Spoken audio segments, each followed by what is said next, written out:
निम्नलिखित बहुपद में से किस बहुपद का एक गुणनखंड x प्लस 1 है।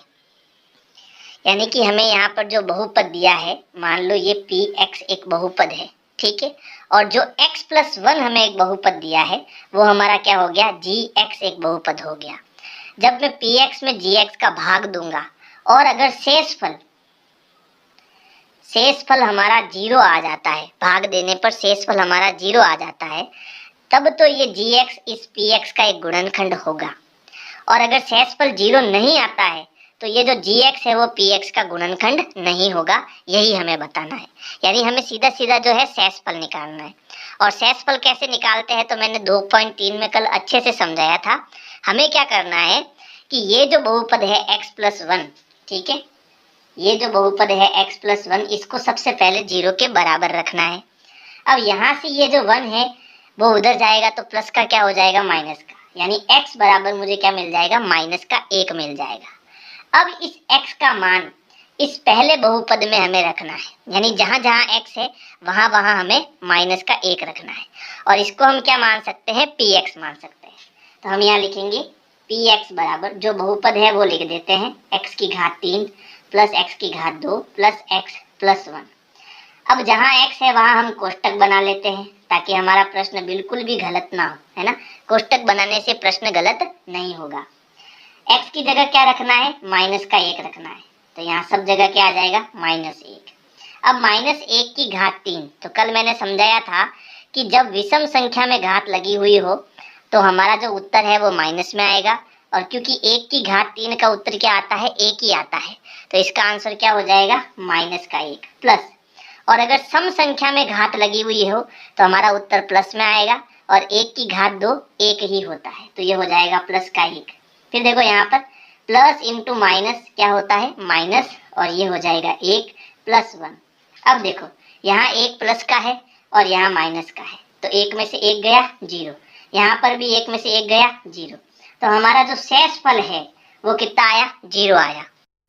क्योंकि शेषफल हमारा 0 है तो हम कह सकते हैं कि जो ये x प्लस 1 है ना, x प्लस 1 दिए गए बहुपद का क्या है, एक गुणनखंड है। और अगर शेषफल 0 नहीं होता तो ये x प्लस 1 इस बहुपद का गुणनखंड भी नहीं होता, ठीक है। दूसरा प्रश्न भी हमें ऐसे ही करना है। हमें क्या करना है, सबसे पहले x प्लस 1 को 0 के बराबर रखना है। यहाँ से x मुझे क्या मिलेगा, माइनस का 1 मिलेगा। अब ये जो दूसरा बहुपद है इसमें x की जगह मुझे क्या रखना है, माइनस का 1 रखना है। तो जो बहुपद है हमारा वो x का है, तो इसे हम इस प्रकार से लिख सकते हैं,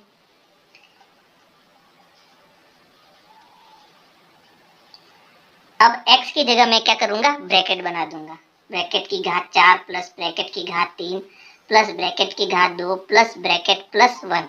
अब जहां जहां ब्रैकेट है वहां हमें क्या रखना है, माइनस का 1 रखना है, ठीक है।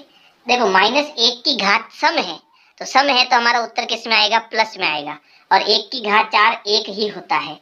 और देखो यहाँ पर हमारा यहाँ उत्तर किस में आएगा, माइनस में, तो प्लस इंटू माइनस क्या हो जाएगा, माइनस, और 1 की घात 3 हो जाएगा 1।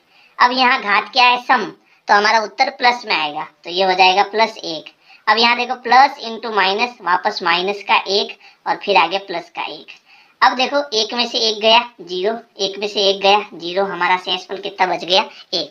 यानी कि यहाँ पर हमारा जो शेषफल है वो 0 नहीं आया।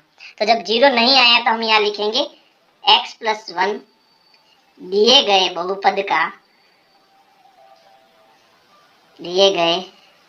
बहुपद का एक गुणनखंड नहीं है, एक गुणनखंड नहीं है। क्यों नहीं है, क्योंकि यहाँ पर जो शेषफल है वो क्या आया, 1 आया, इसलिए हमारा यह गुणनखंड नहीं है। तीसरे प्रश्न में भी हमें यही करना है। सबसे पहले x प्लस 1 को 0 के बराबर रखना है। यहाँ से x हमें क्या मिलेगा, -1, और जो हमारा बहुपद है वो क्या है, ये वाला है, तो इसको लिखेंगे x की घात 4 प्लस 3x की घात 3 प्लस 3x की घात 2 प्लस x प्लस 1। अब जहाँ जहाँ x है वहाँ हमें क्या करना है, माइनस का 1 रखना है। तो ये हो गया माइनस की 1 घात 4 प्लस 3 गुणा माइनस की 1 घात 3 प्लस 3 गुणा माइनस 1 की घात 2 प्लस माइनस 1 प्लस 1। अब इसको सॉल्व करेंगे तो देखो माइनस 1 की घात 4 ये सम है, तो हमारा उत्तर प्लस का 1 आएगा। अब यहाँ देखो घात कैसी है, 3 है, तो यहाँ क्या बचेगा, माइनस। तो प्लस इंटू माइनस क्या हो जाएगा, माइनस, और 3 का 1 से गुणा करेंगे तो क्या आएगा, 3, है ना। फिर देखो प्लस ये माइनस 1 की घात 2 है, सम है, तो यहाँ हमारा उत्तर प्लस में आएगा। और यहाँ बचेगा 1, और 3 का 1 से गुणा करेंगे तो क्या आएगा, 3। फिर प्लस इंटू माइनस, माइनस 1, और आगे क्या बचा, प्लस का 1। यहाँ देखो 3 में से 3 गया 0, 1 में से 1 गया 0। यहाँ पर भी हमारा जो शेषफल है वो क्या बचेगा, प्लस का 1 बचेगा। अब यहाँ पर p माइनस 1 जो है हमें 0 नहीं मिला, क्या मिला, प्लस का 1 मिला। इसलिए हम कहेंगे कि जो x प्लस 1 है, ठीक है, वह x प्लस 1 दिए गए बहुपद का एक गुणनखंड नहीं है। फोर्थ है, सबसे पहले x प्लस 1 को 0 के बराबर रखेंगे। x यहाँ हमें क्या मिलेगा, माइनस का 1, और जो हमारा बहुपद है वो है x की घात 3 माइनस x की घात 2 minus 2 plus root 2 into X plus root 2। ठीक है, अब जहाँ x है वहाँ हम माइनस 1 रखेंगे।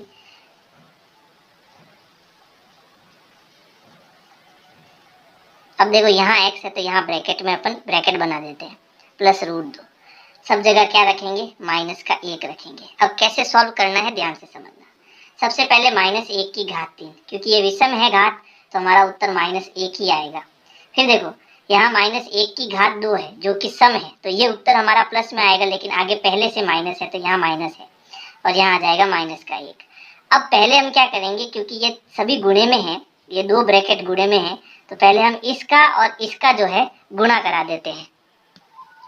तो देखो माइनस इंटू माइनस क्या हो जाएगा, प्लस, और 1 का गुणा इस पूरे से करेंगे तो यही आएगा। तो हमारे पास क्या बचा, हमारे पास बचा 2 प्लस रूट 2, और ब्रैकेट हम हटा देंगे, प्लस यहाँ भी हमारा क्या आया, रूट 2। तो देखो माइनस 1 और माइनस 1 कितना हो गया, माइनस का 2 हो गया, और यहाँ प्लस का 2, और यहाँ क्या हो गया, रूट 2 प्लस रूट 2। यहाँ एक माइनस का एक प्लस का, तो 2 में से 2 गया 0। एक रूट 2 और एक रूट 2 दोनों जुड़ेंगे और क्या हो जाएगा, 2 रूट 2 हो जाएगा। तो यहाँ भी जो है हमारा शेषफल जो है क्या आया, 2 रूट 2 आया। अब हमारा यहाँ पर जो शेषफल है वो हमें 0 नहीं मिला। तो 0 नहीं मिला तो हम यहाँ क्या लिख सकते हैं कि जो ये x प्लस 1 है यह दिए गए बहुपद का गुणनखंड नहीं है। प्रश्न संख्या 2 है, गुणनखंड प्रमेय लागू करके बताइए कि निम्नलिखित स्थितियों में से प्रत्येक स्थिति में gx px का एक गुणनखंड है या नहीं है। तो देखो पहले प्रश्न को समझो, यहाँ पर जो हमें बहुपद दिया है px और यहाँ पर जो बहुपद दिया है gx, ठीक है, ये जो बहुपद है वो इसका एक गुणनखंड है या नहीं वो हमें चेक करना है। तो इसके लिए जो अभी हमने पहले प्रश्न में किया हमें वही काम इसमें करना है। सबसे पहले क्या करना है, ये जो gx है इसको हमें 0 के बराबर रखना है, यानी ये जो gx है सबसे पहले इसको 0 रखना है। अब gx कितना है, gx हमारा है x प्लस 1 बराबर 0। अब यहाँ से प्लस का 1 उधर जाएगा तो x बराबर मुझे क्या मिलेगा, माइनस का 1 मिलेगा। अब ये जो माइनस का 1 है वो हमें px में रखना है। तो px एक बार हम px लिख देते हैं, क्या है, px बराबर 2x की घात 3 प्लस x की घात 2 माइनस 2x माइनस 1। अब जहाँ x है वहाँ हमें क्या रखना है, माइनस का 1 रखना है। अगर शेषफल 0 आता है तब तो ये इसका गुणनखंड होगा, अगर शेषफल 0 नहीं आता है तो ये इसका गुणनखंड नहीं होगा। तो यहाँ पर जहाँ जहाँ x है वहाँ मैं क्या कर रहा हूँ, ब्रैकेट बना देता हूँ। ठीक है, तो देखो यहाँ पर x की घात 3, तो मैंने यहाँ का क्या करा, ब्रैकेट की घात 3। ठीक है, ऐसे आप काम करोगे तो आपका कभी प्रश्न गलत नहीं होगा। ठीक है, अब जहाँ ब्रैकेट है वहाँ क्या रखना है, माइनस का 1 रखना है। ठीक है, अब देखो यहाँ 2 इंटू -1 की घात 3 है ना, तो -1 की घात क्या है, विषम, तो हमारा उत्तर क्या आएगा, -1 ही आएगा। तो यहाँ आ जाएगा -1 प्लस, यहाँ देखो -1 की घात सम है तो यहाँ आएगा +1। ठीक है, अब यहाँ माइनस इंटू माइनस क्या होगा, प्लस, और 2 का 1 से गुणा करेंगे तो आएगा 2, आगे है -1। अब इसको सॉल्व करो तो देखो प्लस इंटू माइनस, ये प्लस का 2 है ना, तो प्लस इंटू माइनस, माइनस और 2 का 1 से गुणा करेंगे आएगा 2, +1 +2 -1।